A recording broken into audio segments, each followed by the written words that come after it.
भूर्भुवः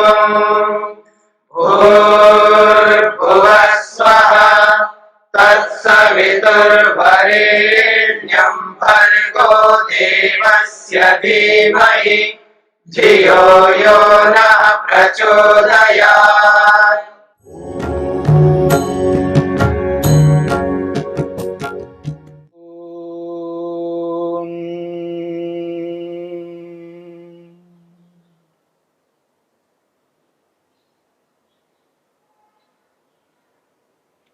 निद्रा वृत्ति को लेकर के विचार चल रहा है। मन की वृत्तियों में चौथी वृत्ति है निद्रा वृत्ति। निद्रा को वृत्ति माना है, निद्रा वृत्ति ज्ञानात्मक है। इसलिए जब व्यक्ति सो करके उठता है प्रातःकाल, तो कभी व्यक्ति कहता है सुखम अहम अस्वाप्सम। महर्षि वेदव्यास लिखते हैं, व्यक्ति कहता है सुखम अहम अस्वाप्सम, मैं सुखपूर्वक सोया। रात की जो नींद है मेरी बहुत अच्छी रही। वो कहता है सुखपूर्वक सोया। प्रसन्नम में मनः, वो कहता है मेरा मन प्रसन्न है, बड़ा अच्छा लगा मेरे को। जैसे रात की जैसी नींद रही वैसी नींद होनी चाहिए। बड़ा अच्छा लगा, बड़ा आनंद आया, सुखपूर्वक सोया, मेरा मन प्रसन्न है। क्योंकि रात्रि में सुख लिया है, अच्छी नींद आई है, इसलिए वो कहता अभी मेरा मन प्रसन्न है। प्रज्ञाम विशारदी करोति, वो कहता है मेरी बुद्धि निर्मल हो रही है। अब जो कुछ भी मेरे को जानकारी मिल रही है वो शुद्ध हो रहा है, शुद्ध जानकारी, मिथ्या ज्ञान नहीं है। स्पष्ट अनुभव कर रहा हूं, यथार्थ अनुभव कर रहा हूं, अच्छा लग रहा है। जो वस्तु जैसी है उसको वैसा ही अनुभव कर रहा हूं। प्रज्ञाम विशारदी करोति, वो जो स्मृति है, रात को सोते समय जो सुख की अनुभूति की है, उस स्मृति के कारण से व्यक्ति ये कह रहा है मेरा मन अब प्रसन्न है, मैंने सुख लिया है, सुखपूर्वक सोया, अभी मेरी बुद्धि ठीक से काम कर रही है। ये बिना स्मृति के ये अनुभव नहीं हो सकता। जो अभी वो अनुभव करके बोल रहा है उस स्मृति के कारण से। यदि रात्रि में सोते वक्त उसको सुख नहीं मिला हो, सुख की अनुभूति नहीं हुई हो, तो उसकी स्मृति नहीं बन सकती। उस स्मृति के आधार पर वर्तमान में प्रातःकाल वो ऐसा नहीं कह सकता कि मैं सुखपूर्वक सोया। और आप देखेंगे कभी कभी व्यक्ति कहता है प्रातःकाल उठ करके दुखम अहम अस्वाप्सम, मैं दुखपूर्वक सोया, बड़ा कष्ट हुआ मेरे को, परेशानी हुई मेरे को। दुखम अहम अस्वाप्सम, दुखपूर्वक सोया। एक वो रात थी जहां वो सुख लिया था, आज ये बोल रहा है व्यक्ति दुखपूर्वक सोया। यानी दुख की अनुभूति सोते वक्त की है, उसी की स्मृति से बोल रहा है कि मैं दुखपूर्वक सोया। स्त्यानम में मना, मेरा मन अलसाया हुआ है, मेरा मन प्रसन्न नहीं है, अलसाया हुआ है। भ्रमति अनवस्थितम, घूम रहा है मेरा मन, चंचल हो रहा है मेरा मन, कुछ अच्छा नहीं लग रहा है। क्यों? दुख की अनुभूति की है रात को, उसकी स्मृति से बोल रहा है। अभी उसका मन चंचल हो रहा है, प्रसन्न नहीं है, घूम रहा है, जैसे कि गोल गोल घूम रहा हो। कुछ अच्छा नहीं लग रहा है, किसी विषय में मन ठीक से नहीं लग पा रहा है, ध्यानम में मना, अलसाया हुआ है मेरा मन।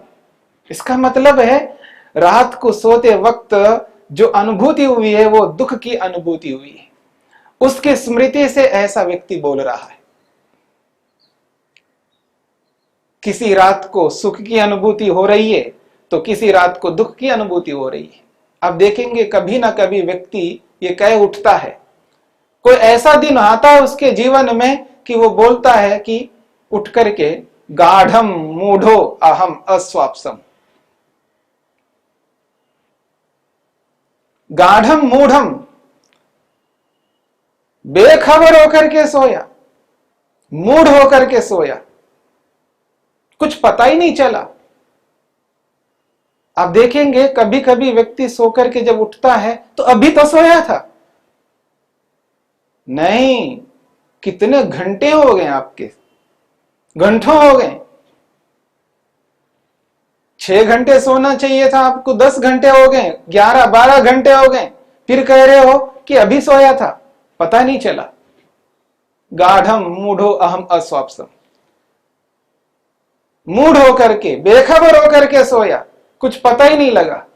गुरुनी में गात्रानी, शरीर के अंग बहुत भारी हो रहे हैं, ऐसा लग रहा है कि और सोना चाहिए, ठीक से सोना चाहिए, शरीर के सारे अंग भारी भारी हो रहे हैं। इसका मतलब मूढ़ होकर के सोया, मूढ़ता की अनुभूति हुई।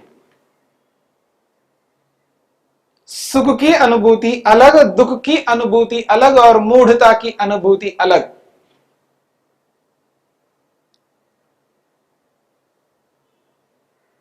तमोगुण प्रधान ऐसी नींद जिस नींद में केवल तमोगुण, तमोगुण की अधिकता जिस कारण से मूढ़ होकर के सोया है। तमोगुण है लेकिन तमोगुण में रजोगुण थोड़ा सा उभरा हुआ है, इसलिए कहता है व्यक्ति दुख पूर्वक सोया, दुख की अनुभूति की है। तमोगुण की स्थिति में सत्वगुण कुछ उभरा हुआ है तो सुख पूर्वक सोया। यानी नींद 3 प्रकार की है, सात्विक निद्रा, राजसिक निद्रा और तामसिक निद्रा। व्यक्ति तीनों प्रकारों से सोता है, यह उसके व्यवहार के ऊपर निर्भर करता है। दिन भर जब व्यक्ति व्यवहार करता है और समुचित रूप से कर्तव्य निष्ठा के माध्यम से व्यवहार करता है, कर्तव्य पूर्वक व्यवहार करता है, सबके साथ समुचित रूप से व्यवहार करता है, सत्य से युक्त व्यवहार करता है, न्याय से युक्त व्यवहार करता है, धोखा नहीं देता है, उसका पूरा का पूरा व्यवहार ठीक प्रकार से चल रहा है। जब रात आती है, नींद की स्थिति होती है तो उसको सोचना नहीं पड़ता है, उसके मन में कोई चिंताएं नहीं है,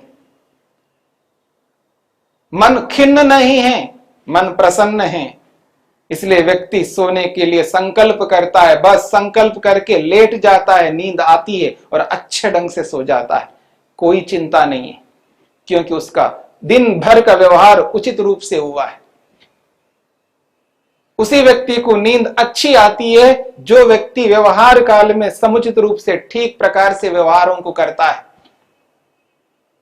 जिस जिस व्यक्ति के साथ जैसा जैसा व्यवहार करना चाहिए उसी प्रकार से व्यवहार करता है, अपने संबंधों को समुचित रूप से रखता है, लेन देन ठीक प्रकार से रखता है। जो यथार्थ व्यवहार करता है उस व्यक्ति को नींद अच्छी आती है। वही व्यक्ति ये कह सकता है सुखम अहम अस्वाप्सम, मैं सुखपूर्वक सोया। प्रसन्नम में मना, मेरा मन प्रसन्न है, जागने पर बोलता है व्यक्ति। प्रज्ञा में विशारदी करोति, मेरी बुद्धि निर्मल हो रही है, अच्छा लग रहा है। वही व्यक्ति कह सकता है जिसका दिन का व्यवहार समुचित रूप से है। और जिस दिन व्यक्ति का व्यवहार उचित नहीं होता है जिस दिन व्यक्ति असत्य आचरण कर रहा होता है, अन्याय कर रहा होता है, धोखा दे रहा होता है और कर्तव्य निष्ठ भावना से नहीं कर रहा होता है, जब रात को सोने की स्थिति आती है उसका मन चंचल हो रहा होता है, चिंताएं सता रही हो रही होती, चिंताएं उसको सता रही है, सोना चाहता है लेकिन नींद नहीं आ रही होती है, बड़े मुश्किल से वो सोने की चेष्टा करता है, करवटें बदलता रहता है, चिंताएं सता रही होती है, लेकिन आखिर नींद तो आनी है।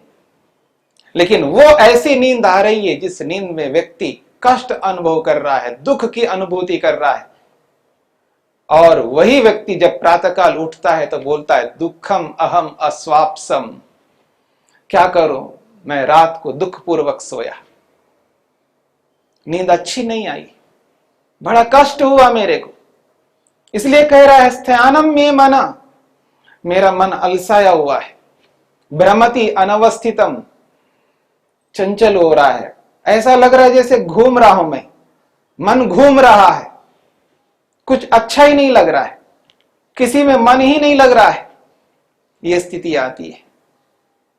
और जब व्यक्ति सामर्थ्य से अधिक मेहनत करता है, पुरुषार्थ करता है, अति कर देता है, आपने सुना है अति सर्वत्र वर्जयेत, किसी भी कार्य को अति नहीं करना चाहिए, वो अच्छा कार्य हो चाहे बुरा कार्य हो।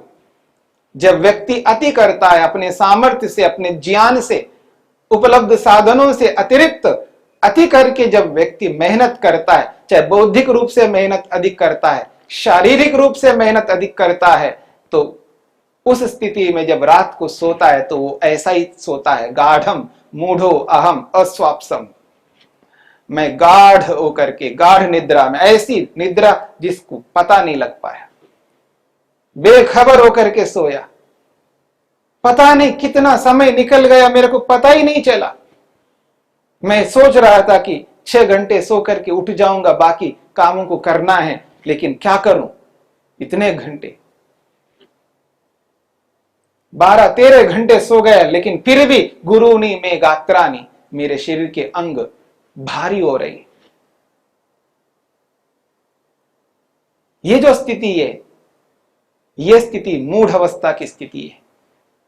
जब सामर्थ्य से अधिक व्यक्ति, ज्ञान से अधिक, साधनों से अधिक मेहनत करने की चेष्टा करता है, लालसा से, अन्य अन्य कारणों से व्यक्ति अति कर देता है, उस स्थिति में व्यक्ति इसी प्रकार से सोता है, मूढ़ होकर के सोता है, उसको एहसास नहीं होता है कि मैं कब तक सोया, कितना सोया, मूढ़ होकर के सोया, बेखबर होकर के सोया।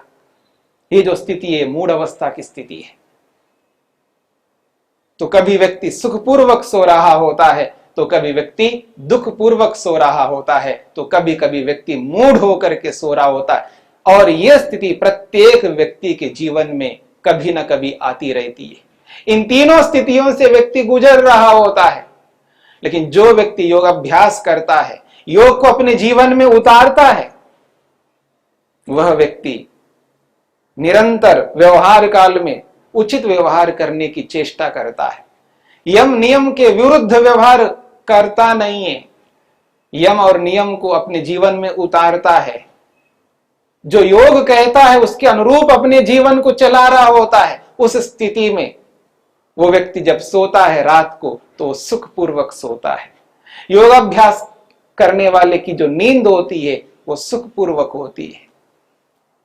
यह पहचान है व्यक्ति का कि प्रतिदिन व्यक्ति सुखपूर्वक सो रहा है, तो समझ लेना कि व्यक्ति योगाभ्यास कर रहा है, उसका व्यवहार उचित हो रहा है। क्योंकि पूरा व्यवहार योगमय होना चाहिए। केवल प्रातःकाल सायंकाल बैठ करके ध्यान हम करें, बस यही योग है, ऐसा कभी नहीं समझना है। योग केवल प्रातःकाल सायंकाल के लिए नहीं है। योग प्रातःकाल उठने से लेकर के रात्रि में सोने तक जो कुछ भी हम व्यवहार करते हैं वो योगमय व्यवहार होना चाहिए। प्रत्येक व्यवहार में योग अंतर्निहित होना चाहिए। चाहे यम नियम का पालन के समय में, चाहे बैठने के समय में, चाहे प्राणायाम के समय में, चाहे अपनी इंद्रियों को अपने वश में करने के समय में, मन को किसी स्थान में शरीर में एकाग्र करने की स्थिति हो, ध्यान के काल में हो, प्रत्येक व्यवहार में योग विद्यमान रहना चाहिए। तब दिन भर का जब व्यवहार योग में करता है व्यक्ति, तो रात आती है, रात्रि में जब सोने लगता है तो वो प्रसन्नता रहती, कोई चिंता सताती नहीं है व्यक्ति को। निश्चिंत होकर, चिंता रहित होकर, टेंशन से, डिप्रेशन से रहित होकर के व्यक्ति जब सोता है तो सुकून से सोता है, उसकी नींद बहुत अच्छी होती है। वही व्यक्ति प्रतिदिन कह सकता है, सुखम अहम अस्वाप्सम, मैं सुखपूर्वक सोया। ये जो स्थिति है सुखपूर्वक सोने की, ये बिना योग को अपनाए नहीं हो सकती।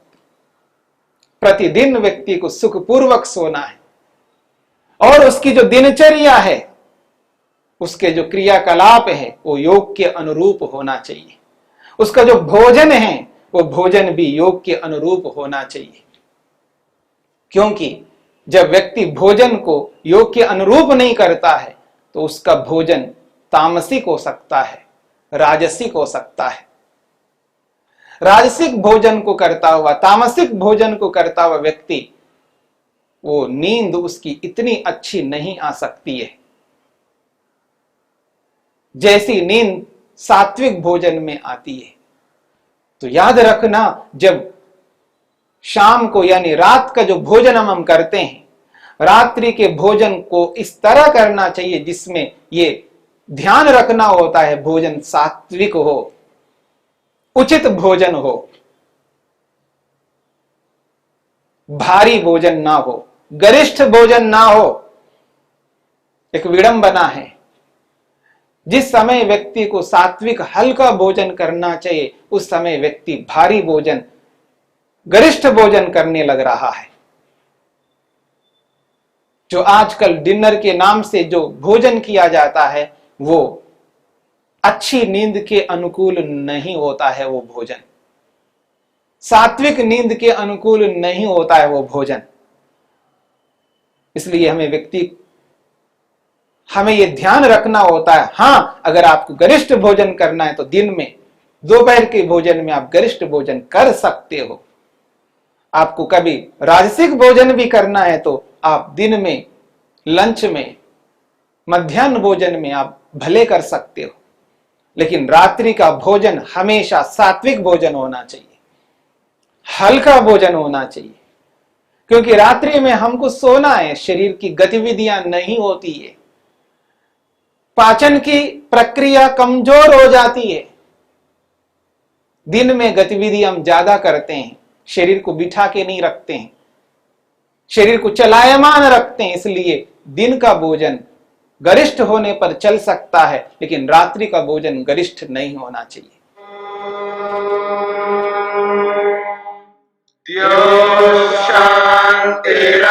शांतिरंतरिक्षं शांति पृथिवी शांतिरापः शांतिरोषधयः शांति वनस्पतयः शांतिर्विश्वे देवाः शांतिर्ब्रह्म शांति सर्वं शांति शांतिरेव शांति क्षमा शांतिरेधि।